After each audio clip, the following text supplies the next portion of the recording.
Hello, fellow knitters. We're going to finish off working on our baby booty, at least for the binding off portion. We're going to look at the pattern first. What does the pattern tell us to do? Baby booty pattern. After we've completed the garter stitch remaining 10 rows, we've bound it off with that second bullet there. Then we're of course doing the newborn pattern with 10 stitches bound off at the bottom, and I'll show you that in a moment. The final piece, as we see on the bottom, should now take on the shape of the letter T. So it should look like a T. The right and left sides of the T shape should be placed on the footbed, the bottom part of the T shape. Sew all 3 layers together and turn inside out when finished. Okay. So here's our picture that came from our pattern, completed shape to sew. It should look like this. You're going to see 2 loose ends.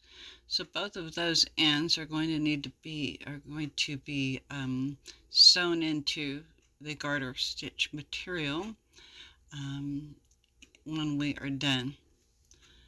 Okay, here's what our completed baby booty will look like. You'll see the 2 loose ends that will weave into our knitted material when we are done making the T shape and sewing the booty together. Okay, the next step I wanted to show you was something I meant to show you before, which is a clearer picture of the difference between the garter stitch and the stockinette stitch. Okay, the Merriam-Webster defines a garter stitch for knitting as the following: a pattern of horizontal ridges formed by knitting both sides of the fabric instead of knitting one side and purling the other. So you knit one side of the fabric and then you purl the other. That's a different stitch than the net stitch, which forms a stockinette stitch. Okay, so in this example I have before you, this is the garter stitch, which every row is knitted. That's what how we made the baby booty material to sew together. And here is an example of a raised stockinette stitch. In other words, the little V's that you see in the picture are the stockinette stitch, but this one is raised. If you're just sewing the stockinette stitch straight, then it won't be raised like this, but it gives you a clear picture of what the stitch itself looks like, which is the raised portion in the picture. Okay, hopefully that's clear as mud. Now I want to show you the materials that you're going to need for this lesson. You're going to need a tapestry needle, or what's also called a darning needle. It can be called either one. So you notice there's a bigger loop on the bottom here. This is a plastic one. They're pretty cheap when you buy them in a package, $1 or so, maybe less, if you don't have one of these. They're also, of course, come in the metal material as well, so it can be a metal needle. As long as the main thing you want to look for is that it has a big loop at the bottom. It's going to be a little longer and thicker than your regular sewing needle, but you will be using it to sew your booty together once you finish binding off the bottom and weaving in your loose ends of your yarn. Okay, I've got this.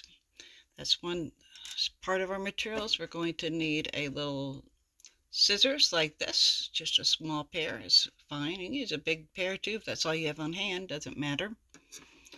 Okay, some people find the smaller scissors easier to use when they're working with smaller items. Okay, here is what you should have so far. You should have knitted 10 rows of garter stitch, which is knitting every row. You should have bound off 10 stitches on each side of your 10th row. Actually would have went into your 11th row. Then you would have knitted 10 more rows after that with your remaining stitches that weren't bound off. And now you should be at the bottom part of your T shape, and we're going to bind off the bottom. I'm going to go through and bind off that with you in the video, and then I'm going to show you what to do with the loose, how to weave in the loose end. There is more than one way to weave in loose ends of yarn. loose ends, when I speak of loose ends, I'm speaking of things like in the beginning where we had this loose end. We're going to put that through the tapestry needle, the eye of the tapestry needle, and weave that into and weave this end into our work. Okay, and we're going to do the same thing with the end that we produce when we bind off the bottom of the T. Okay, well, we can do this part together if you want, or you can stop the video and come back, and then we can look at what to do with the loose end. Okay, binding off the bottom. The reason I'm showing you this is because we are completely going to bind off our work. We are done with the T-shape. We do not need any more stitches to remain on our needle. So, again, as if to knit, to bind off, you have to make stitches to bind off with. So we put one, just like we did before, on the right hand needle, and then we knit another stitch to go on the right hand needle. And we're once again going to pull those over just like we did in the middle of the T to bind off each and every stitch that's remaining on the needle. So I'm going to do it the English method because I like the fact that I can pull the tension tight on the right side. I'm just what I'm used to. Whatever works for you. I've got one stitch bound off. Now I need to knit another stitch. Okay, I'm going to bind off the second stitch. Second stitch is okay. Sometimes I have trouble getting hold of it too, because I'm trying to look through my phone to see this. Okay, now I'm going to bind off the second stitch. Stitch number 2 bound off. I have a total of 6. This will be the third. I'm going to knit a stitch and pull that first stitch over the stitch that's closest to the tip of the needle. Need to pull it closer. There we go. Okay, knit another stitch. Take the stitch that's closest to your hand, pull it over the stitch that's closest to the tip of the needle. Okay, now I need to knit my last stitch. Okay, and pull this stitch.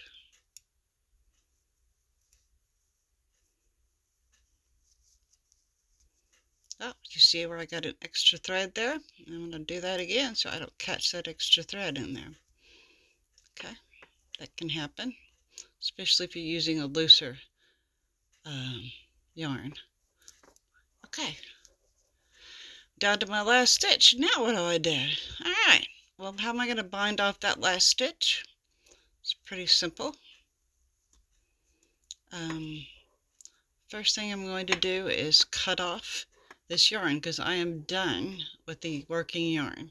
I want to leave myself some room so I can have some length in it to use my darning needle. Okay, so I'm gonna, this is probably about 6 inches. That's what I like to use. Some people don't use that much probably, but I like to have plenty of yarn to work with when I'm weaving in loose ends. So here we go.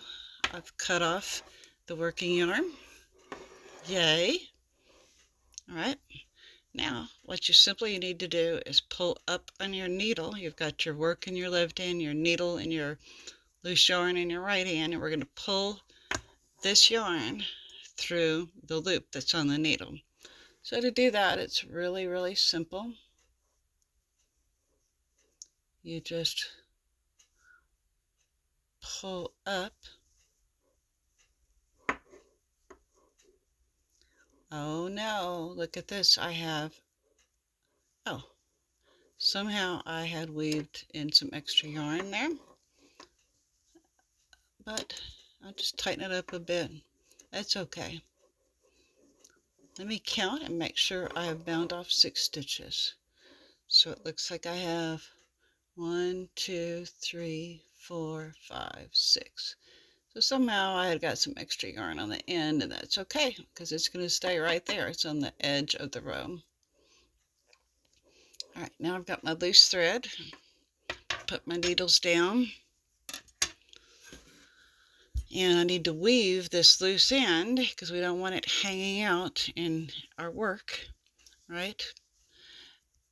I need to weave this into the baby booty. So I'm going to thread it through. It's real easy. Don't need a needle threader for yarn, usually. Unless it's a thinner yarn, then you might need a needle threader to help you thread your needle.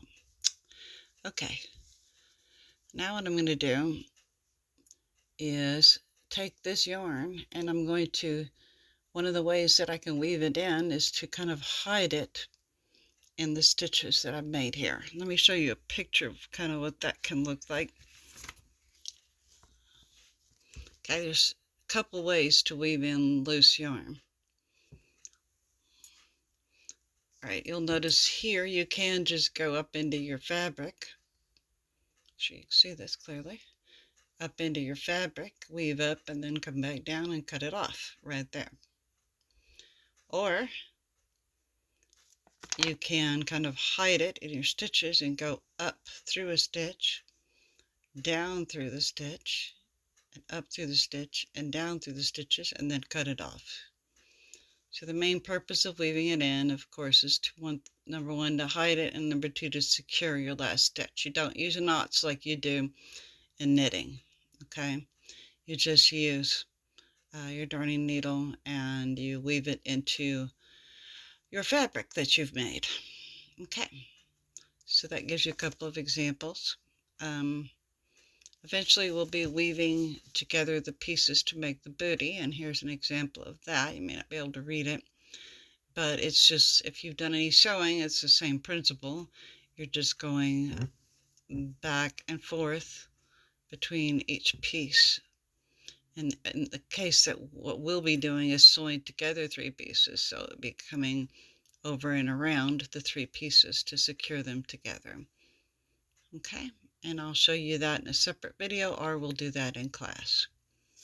Okay, here again, there's many ways to weave yarn in.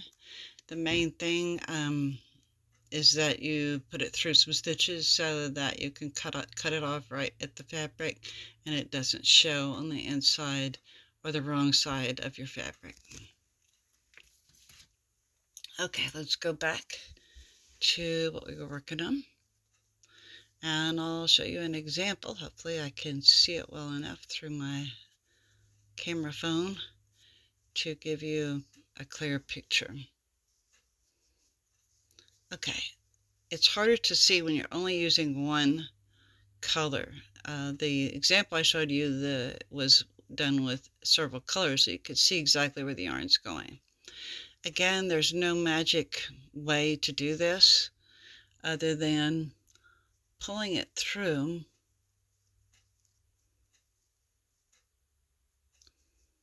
There are other ways to do this too, but one way that I was showing you on the picture is simply to pull it through. See, here's one of our stitches. We can pull it through to go down through one stitch. Okay, let's see if I can get a hold of it. And then down through the other stitch.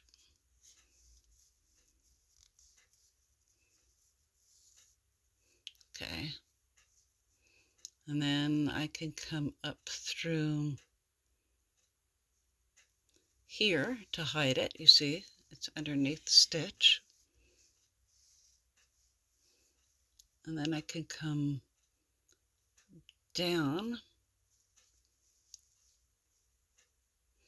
Something like this. You might be able to find a better example online of how to do this, but I'm going through 2 stitches. I'm going to show you both ways that was in the picture. So here I'm just going through some stitches to secure it. Another way that they were showing in the picture was to simply just go, and this is a faster way, just go through, put your needle through some stitches, through a bunch of stitches. I guess you could just do it like this. Just like this, through a bunch of stitches and pull it through that way. To me, that's a lot more noticeable than going up and down through a row like I did right here, which you can hardly till they're there. So I don't really like the way this looks going down through the stitches, so I'm just going to pull it out so it's not in the final piece, because I've already secured it pretty good by at least 3 stitches, going through at least 3 stitches in this one row of knitting. Now what you do is, since you've got it secure, is cut it off very close to your knitting, even though this should be on your inside, of course, but you can barely see the little piece that I just cut off right there. Okay, and then of course I'll need to go where I started and do the same thing with this piece and weave it in through some stitches, up and down through some stitches. Here on the edge is where I'll put mine. And then I'll have that loose end done. After I put that loose end, weave that loose end into my work, then I will take my T, put it like this, and fold it like this. Okay. And I will sew along this edge, back and forth, and I'll show you an example of that in the next video. And then I'll sew this side together, and of course sew the end together. And when I'm done with that, I'll take it and turn it right side out so that all these edges don't show in the final piece. And I'll show you a little bit of that in the next video. But for now, we have one more loose end to weave in to our work, and you'll be done with this part. And the last part, of course, is sewing together your T to make a little baby booty. So cute. Have fun.